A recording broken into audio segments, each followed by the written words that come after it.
유럽은 끝났습니다.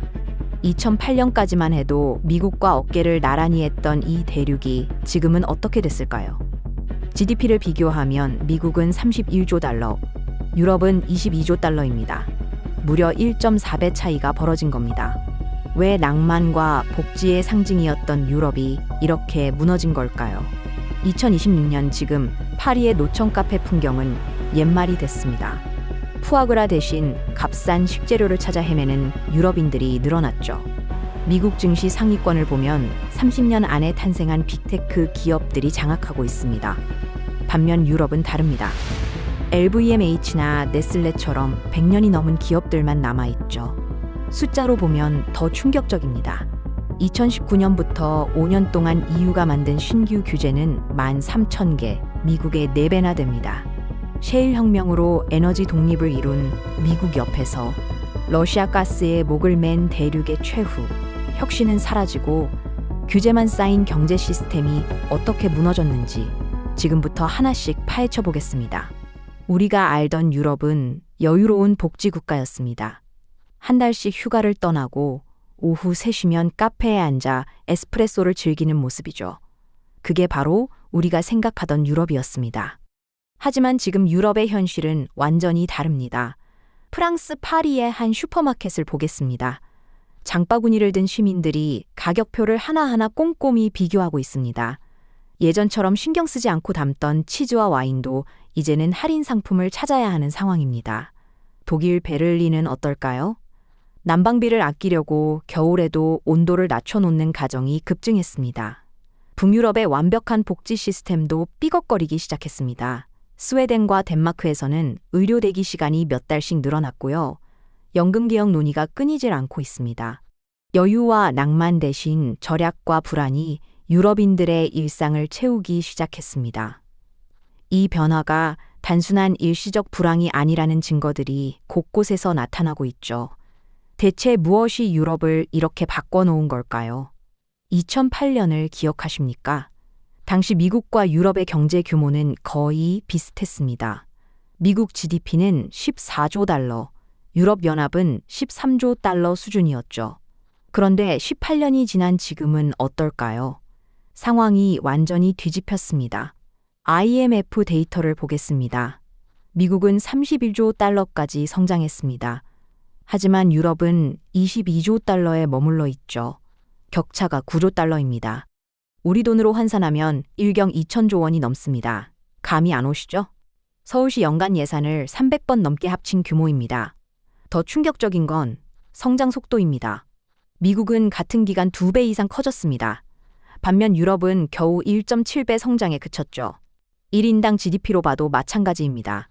미국 시민 한 명이 벌어들이는 소득이 유럽 시민보다 40% 이상 많아진 겁니다. 과거 대영 제국의 영광, 프랑스 혁명의 자부심, 독일 기술력의 신화, 이 모든 게 숫자 앞에서 무너지고 있습니다. 한때 세계를 호령하던 거대한 제국이 서서히 가라앉는 중입니다. 도대체 왜 이런 일이 벌어진 걸까요? 미국 증시 시가총액 상위 10개 기업을 보겠습니다. 엔비디아, 구글, 아마존, 메타, 테슬라가 있습니다. 이들의 공통점이 뭘까요? 모두 지난 30년 안에 탄생했다는 겁니다. 차고에서 시작한 스타트업들이 세계 최고 기업이 된 거죠. 반면 유럽은 어떨까요? 1위는 명품 기업 LVMH입니다. 2위는 식품회사 네슬레고요. 두 회사 모두 100년이 넘었습니다. 혁신 기업이 아니라 전통 기업들이 여전히 증시를 지배하고 있는 겁니다. 이 차이는 어디서 나올까요? 자본 시스템의 근본적인 차이 때문입니다. 미국 기업들을 보겠습니다. 자금의 70%를 벤처 캐피털과 주식시장에서 조달합니다. 위험을 감수하고 빠르게 성장하는 구조죠. 유럽은 정반대입니다. 기업 자금의 70%가 은행 대출로 채워집니다. 안정적이지만 보수적인 방식이죠. 혁신적인 아이디어를 가진 스타트업이 유럽에서 돈을 구하려면 어떻게 될까요? 담보부터 요구받습니다. 반면 실리콘밸리에서는 아이디어만으로도 수백억 투자를 받죠. 결과는 명확합니다. 유럽에서는 새로운 거대 기업이 탄생하지 못하고 있습니다. 2022년 2월을 기억하십니까? 러시아가 우크라이나를 침공했습니다. 그 순간 유럽의 에너지 시스템이 무너지기 시작했죠. 유럽은 천연가스의 40%를 러시아에서 수입했습니다. 특히 독일이 심각했습니다. 러시아산 가스 의존도가 무려 55%에 달했죠. 값싼 에너지를 믿고 수십 년간 산업 구조를 짜온 겁니다. 반면 미국은 달랐습니다. 2000년대 중반에 뭘 했을까요? 셰일 혁명으로 에너지 동지 독립을 이뤘습니다. 땅속 깊은 곳의 셰일층에서 석유와 가스를 뽑아내는 기술을 개발한 거죠. 전쟁이 터지자 차이가 극명하게 드러났습니다. 유럽의 천연가스 가격은 어떻게 됐을까요? 하루아침에 10배 이상 폭등했습니다. 공장을 돌리는 비용이 미국보다 3배에서 4배 비싸진 겁니다. 독일의 화학 공장들이 줄줄이 문을 닫았습니다. 철강 산업도 직격탄을 맞았고요. 에너지 비용이 오르자 어떻게 됐을까요? 모든 물가가 따라 올랐습니다. 빵 가격, 난방비, 교통비까지 통제 불능 상태가 됐죠. 유럽중앙은행이 금리를 올렸지만 인플레이션은 쉽게 꺾이지 않았습니다. 왜 그랬을까요? 값싼 에너지라는 토대 자체가 살한 상황이었으니까요. 2024년 9월입니다. 마리오 드라기 전 유럽중앙은행 총재가 충격적인 보고서를 발표했습니다. 제목은 간단했죠. 유럽 경쟁력의 미래입니다. 그 안에 담긴 내용은 더 충격적이었습니다. 들어보십시오.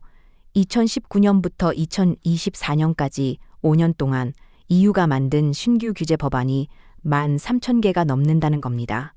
미국의 4배에 달하는 숫자입니다.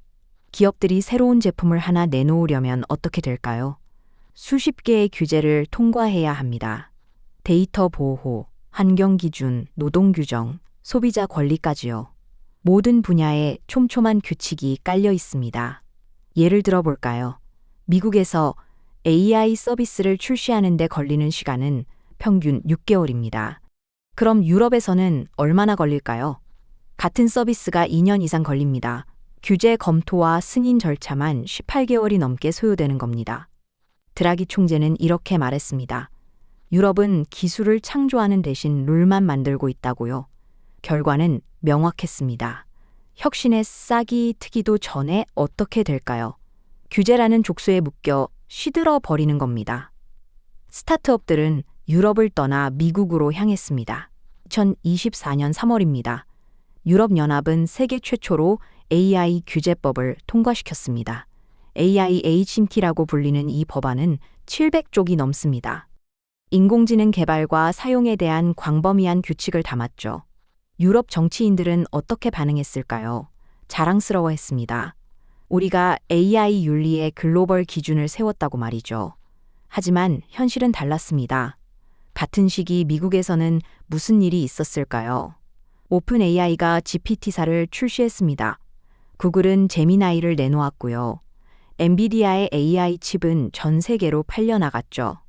기술은 미국이 만들고 규제는 유럽이 만드는 구도가 완성된 겁니다.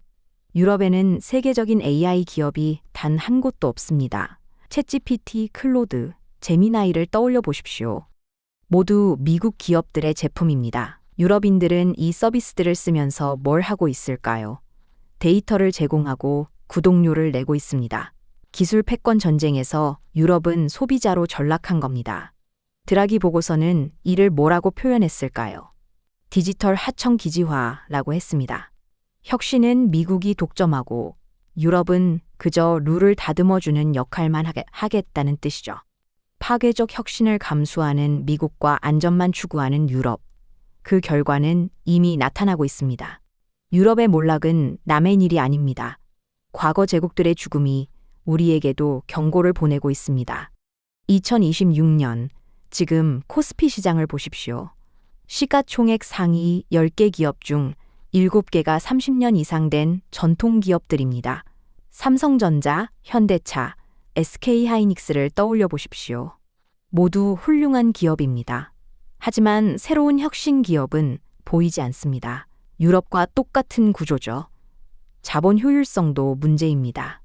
한국 스타트업들이 국내에서 투자받기는 어떨까요? 갈수록 어려워지고 있습니다. 결국 어떻게 될까요? 실리콘밸리로 떠나거나 아예 미국 법인으로 전환하는 사례가 늘고 있습니다. 환율 압력도 만만치 않습니다. 원화 가치는 지속적으로 하락하고 있고요. 글로벌 경쟁에서 우리 기업들의 입지는 좁아지는 중입니다. 더 심각한 건 뭘까요? 바로 일자리입니다. 2026년 현재 회계사와 변호사 같은 전문직마저 어떤 상황에 놓였을까요? AI 때문에 대량 해고 위협을 받고 있습니다. 안정적이라고 믿었던 직업들이 흔들리기 시작한 겁니다. 유럽이 혁신을 놓치고 규제만 쌓다가 무너진 것처럼 우리도 같은 길을 걷고 있는 건 아닐까요? 지금이 마지막 기회일지 모릅니다. 거대한 맥 흐름을 읽지 못하면 어떻게 될까요? 국가도 개인도 도태됩니다. 유럽이 우리에게 보여준 교훈은 명확합니다. 첫째, 혁신 없이 규제만 쌓으면 경제는 무너집니다. 둘째, 자본 효율성을 잃으면 새로운 기업은 탄생하지 않습니다. 셋째, 에너지 독립 없이는 산업 경쟁력을 지킬 수 없습니다. 한국은 지금 갈림길에 서 있습니다. 유럽처럼 과거의 영광에 안주할 것인가 아니면 미국처럼 파괴적 혁신을 받아들일 것인가. 선택의 시간이 얼마 남지 않았습니다. 질문을 던져보겠습니다. 코스피의 새로운 혁신 기업이 등장할 수 있을까요? AI 시대에 우리는 기술을 만드는 쪽이 될까요? 아니면 소비만 하는 쪽이 될까요? 인플레이션과 원화 가치의 하락 속에서 개인은 어떻게 살아남아야 할까요? 이 질문들에 대한 답을 다음 영상에서 다루겠습니다.